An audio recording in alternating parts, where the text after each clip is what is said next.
Bapak, Ibu, dan saudara yang kekasih dalam Tuhan Yesus Kristus, mujizat masih berlaku pada abad ini. Doa orang benar besar kuasanya dan juga berlangsung bagi kehidupan saudara dan saya.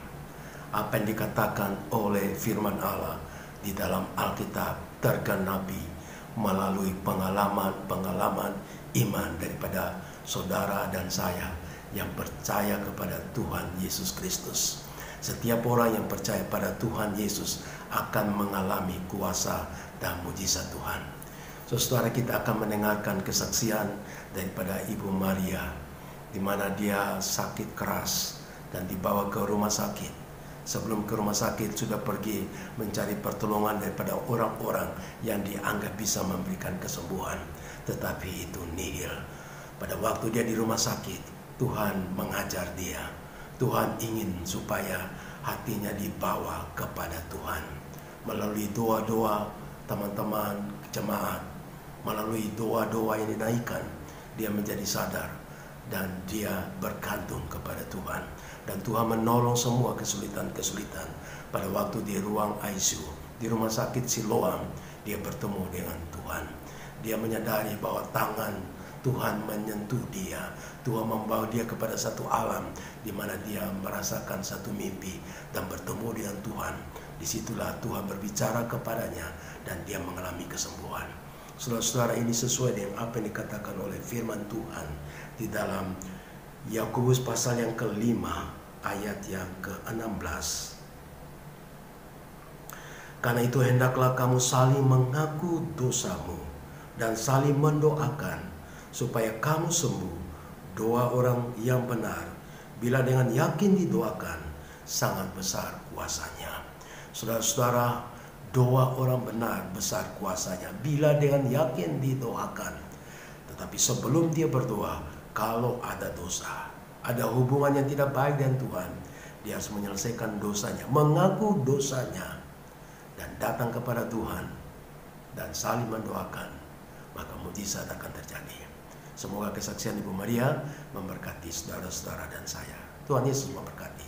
Salam. Ibu Jemaat GKI Diaspora, khususnya Bapak Pendeta bersama keluarga, saya bersyukur pada kesempatan kali ini saya mau menyaksikan akan kasih dan kebesaran Tuhan, di mana Tuhan buat dalam hidup saya. Saya jatuh dalam sakit penyakit yang begitu parah. Di situ juga kaki tangan gak bisa bergerak, gak bisa jalan. Terus di situ dibawa juga kayak orang pintar, tapi di situ juga sama saja nggak ada hasil yang terbaik. Habis itu dibawa ke rumah sakit Siloam. Di situ saya diperiksa, kalium saya rendah, jadi yang membuat saya tidak bisa berjalan, tidak bisa berdaya itu adalah kalium. Karena kalium itu kata dokter di sini standarnya 3,5, tapi punya saya cuma 1. Di situ Tuhan buat perkara, Tuhan buat mujizat, tunjukin semua penyakit saya yang ada di dalam tubuh saya selama ini. Pas tanggal 5 saya masuk rumah sakit, di mana tanggal 7, 8-nya itu saya sudah tidak berdaya lagi, sudah tidak bisa bernapas, napas sudah di ujung mulut. Jadi saya berpikiran mungkin ini rencana Tuhan mau panggil saya. Jadi saya hanya pasrah. Di situ saya minta dukungan doa dari Bapak Pendeta, dari orang tua, dari saudara-saudara yang lain juga. Karena itu saya sudah tidak berdaya, karena napas saya sudah tidak bisa lagi. Dan di situ saya dibawa ke ruang ICU. Kalium saya ya memang cuma 1, jadi tidak bisa berdaya, tidak bisa berbuat apa-apa lagi. Napas juga sudah tidak bisa, dan saya dimasukin ke ICU, dipasang selang semuanya. Saya tidak sadar, saya hanya pasrah kepada Tuhan saja.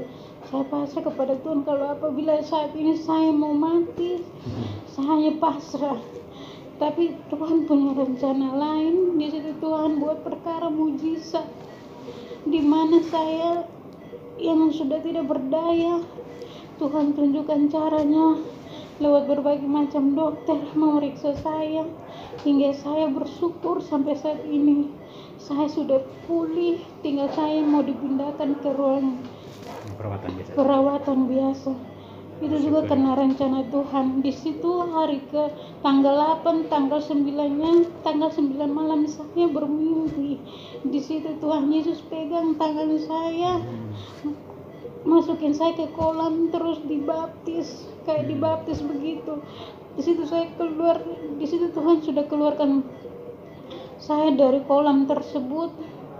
Saya seperti melihat disambut para malaikat, burung-burung Raja Wali menyambut saya dengan sukacita. Itu saya sangat bersyukur dan selalu sangat bersyukur. Memang rencana Tuhan, jalan Tuhan sangat luar biasa.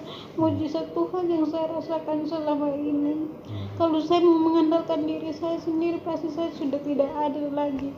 Tapi karena kasih dan kebesaran Tuhan buat mujizat, Tuhan buat perkara sehingga saya masih dapat hidup sampai saat ini. Saya sangat bersyukur pada Tuhan Yesus yang sangat baik dalam hidup saya. Baik, terima kasih. Salam.